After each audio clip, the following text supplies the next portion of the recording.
Friends, एक problem हमेशा students के साथ होती है कि एक स्पीच या किसी कॉन्वर्सेशन या किसी स्टेटमेंट को किस तरह से बनाया जाए, किस तरह से स्टार्ट किया जाए। आज हम इसी टॉपिक पर आपका ध्यान खींचना चाहते हैं। ये टॉपिक है how to start a speech. आखिर एक स्पीच को स्टार्ट कैसे किया जाए, अपनी बात को किस तरह से बोला जाए। तो हम आज ये सेंटेंसेस जो बिगिनर्स के लिए हैं कि आप सेंटेंस को शुरू कैसे करेंगे। देखिए हमारे पास कुछ सेंटेंसेस होते हैं जिसकी सहायता से आप अपनी बातों को शुरू कर सकते हैं। जैसे मैंने एक सेंटेंस लिखा है, the first and the foremost thing is that. The first and the foremost thing is that. मतलब हिंदी में अपन इसको ऐसा कहेंगे कि पहली और मुख्य बात तो यह है कि जब भी कभी कोई बात हमको कहना है, the first the foremost thing is that.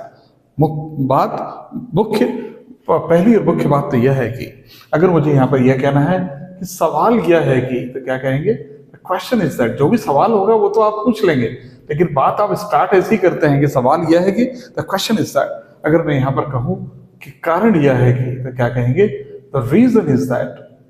The reason is that. अगर मैं कहूँ कोई प्रीपोजिशन यूज करना है मुझे, मैं कर सकता हूँ। जैसा मैं कहूँ कि तुम्हारे साथ प्रॉब्लम यह है कि, the problem with you is that. अगर मेरे साथ प्रॉब्लम यह है कि, the problem with me is that.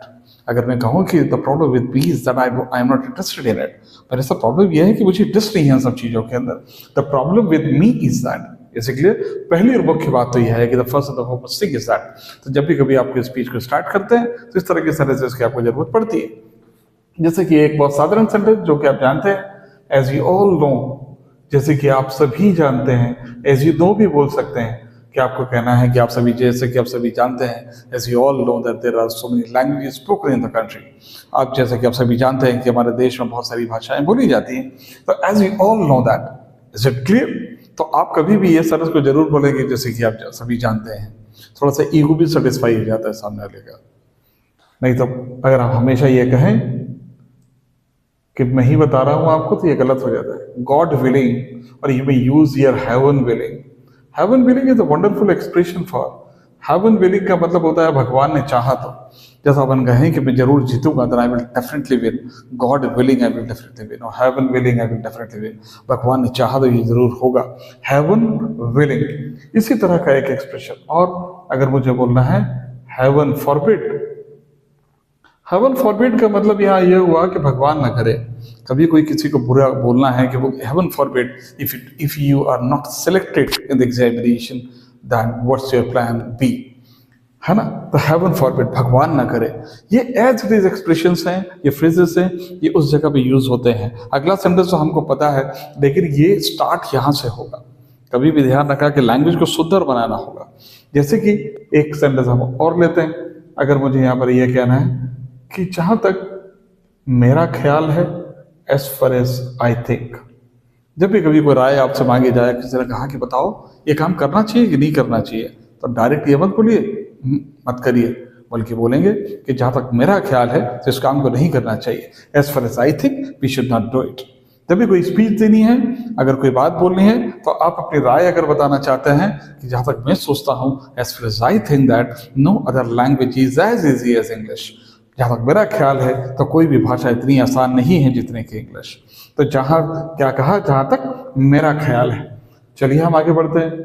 अगर मुझे बोलना है as far as I am concerned, आप किसी को भी यह सब्जेक्ट की तरह यूज कर सकते हैं। मैं एक और एग्जाम्पल आपको लिख देता हूं कि as far as English is concerned. देखिए अपन क्या कहेंगे कि जहां तक अंग्रेजी का सवाल है या जहां तक मेरा सवाल है, as far as I am concerned I do not like all this things. जहां तक मेरा सवाल है तो मुझे ये सब इस तरह की चीजें बिल्कुल पसंद नहीं है। As far as I am concerned, as far as English is concerned, जहां तक कश्मीर का सवाल है, as far as Kashmir is concerned. Is it clear. तो यहाँ पर आप इसके साथ फिर अगला वाक्य आप जो बोलना चाहें बोल दें, लेकिन आपकी स्टार्टिंग यहीं से होगी। अगर जैसे मुझे बोलना है the matter of the fact is, Hindi में कहेंगे सच्चाई तो यह है कि, the matter of the fact is, क्या कह रहे हैं, सच्चाई तो यह है कि, matter of the fact is that we people are not aware. सच्चाई तो यह है कि हम लोग जागरूक नहीं हैं। Matter of the fact is, अगला सेंटेंस हम आसानी से बोल लेते हैं, लेकिन जहां से स्टार्ट होगा सेंटेंस वहीं पर गड़बड़ हो जाती है। इसलिए आज मैं वो सारे सेंटेंसेस आपको लिखवाना चाहता हूं कि आप अपनी स्पीच को किस तरह से स्टार्ट लेते हैं। तो जब भी आपको यहाँ बोलना है कि सच्चाई तो यह है, तो क्या बोलेंगे? The matter of the fact is. देखिए, आप भी सेल्टा के साथ जुड़े रहिए, आपको नए नए सेंटेंसेस, नए नए तरीके सीखने को मिलेंगे। ये बिल्कुल अलग है ना, क्योंकि उसमें कोई ग्रामर के रूल्स नहीं है। ये फ्रेजेस जिस तरह से बोली जाती है उसी तरह से बोली जाती है। जैसा मैं यहाँ कहूँ कि as luck would have it, as luck would have it, Hindi में कहते हैं यदि भगवान ने साथ दिया तो। अगर मैं कहूँ कि as luck would have it I will definitely win, यदि भगवान ने साथ दिया तो मैं जरूर जीतूंगा, as luck would have it. तो यदि भाग्य ने साथ दिया तो as luck would have it. यहाँ के साथ देने का इंग्लिश आपको दिखेगा नहीं, इसलिए मैं हमेशा लोगों को बोलता हूँ कि आप ट्रांसलेशन पे मत जाइए।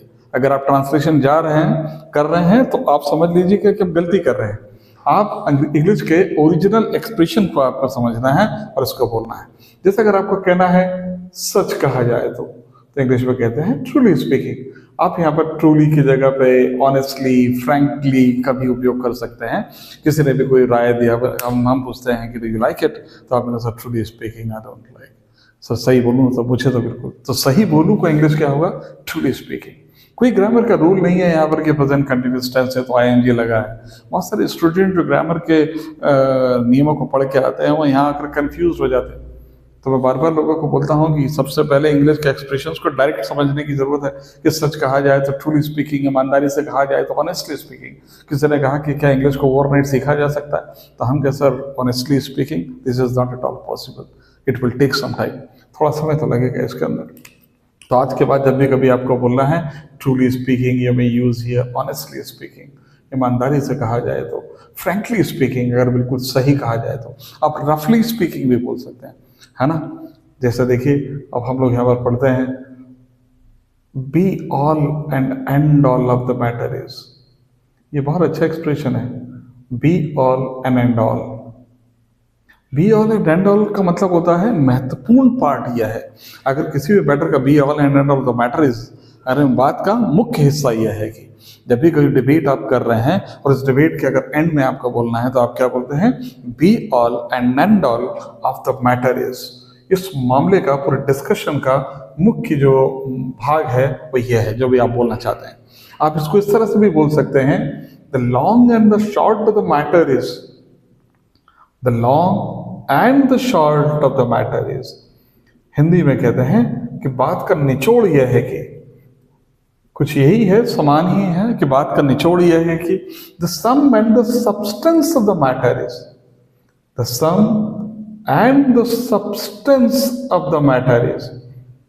आप ये भी यूज कर सकते हैं कि बात कर, जब भी आप स्पीच दे रहे हैं तो आप स्पीच को खत्म करते हैं या डिबेट करते हैं, तो डिबेट में या डिस्कशन कर रहे हैं तो आपको आखिरी में the long the short of the matter is, यानी बात का निचोड़ यह है कि पूरे की पूरे जो हमने इतना पढ़ा है उसमें क्या निचोड़ आया है इसका। तो आपने कभी भी देखा कि अगर इस तरह के छोटे छोटे से सेंटेंसेस अगर आपके पास ऑलरेडी हैं तो आपके लिए इंग्लिश को बोलना आसान हो जाता है। मैं आपको कुछ स्पेस फिलर भी दे देता हूँ। स्पेस फिलर्स में एक वर्ड होता है वेल। साधारण में इसको हम लोग अच्छे के लिए यूज करते हैं, लेकिन आप हमेशा इस पर यूज करते हैं। खैर, जैसा कि वेल, तो इसका कोई मीनिंग नहीं है। जो कोई आपसे पूछता है कि बोले थिंक ऑफ इट, वेल, ऐसा करके हम हमारे एक्सप्रेशन को स्टार्ट करते हैं। एक वर्ड होता है एक्चुअली। एक्चुअली का मतलब होता है दरअसल।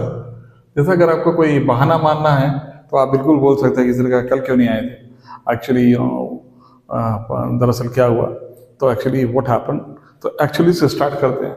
अगर आपको बोलना है पता है, यू नो, ये तीनों के तीनों वर्ड, इसका कोई मीनिंग नहीं होता, बस उसको यूज किया जाता है। अगर आपको बोलना है कि मैं जा रहा हूँ, आई एम गोइंग, तो एक्चुअली आई एम गोइंग, ना, आपने एक्चुअली शुरू में लगा दिया और यू नो आखिरी में लगा दिया। मैं बहुत खुश हूँ, I am very happy, actually I am very happy, you know, दरअसल मैं बहुत खुश हूँ, पता है। तो इस पता है को क्या बोलते हैं? You know. देखिए, अगर मुझे बोलना है कि कुछ सिंपल सेंटेंसेस भी आप हमेशा याद रखें, जैसे मुझे उम्मीद है कि, आई होप दैट, मुझे लगता है कि, आई फील दैट, मैं जानता हूँ कि, आई नो दैट। लेकिन इसमें एक बात हमेशा आप याद रखें कि आने वाला वाक्य फ्यूचर में होगा। जैसा मैं कहूँ कि मुझे उम्मीद है कि वो आएगा, I hope that he will come, मुझे विश्वास है sir, I believe that, I believe that. तो ये हमको पहले से पता है कि मुझे उम्मीद है, मुझे भी जानता हूँ, मुझे विश्वास है, मैं सोचता हूँ कि आई थिंक इज। तो इस तरह के सारे को आप आसानी से बोल सकते हैं। आपको कोई भी अपनी राय बतानी है तो आप इस तरह से बता सकते हैं, what I think is, what I think is. Sir what I think is, अगर मैं कहूँ कि मेरे कहने का मतलब यह है कि what I mean to say is, what I mean to say is, मेरा कहने का मतलब सर यह है, what I mean to say is. तो देखिए इस तरह के सेंटेंसेस को आप आगे बढ़ाएंगे, ऐसी लिस्ट हम आपको भविष्य में भी जारी करते रहेंगे। आप हमारे साथ बने रहिए, जी सेल्टा आपको एक नई दिशा से इंग्लिश पढ़ाएगा, जो कि सिंपल तरीके से आप इंग्लिश को बोल पाएंगे। इसको आप पढ़ते रहिए और रेगुलर जुड़े रहिए। Thank you.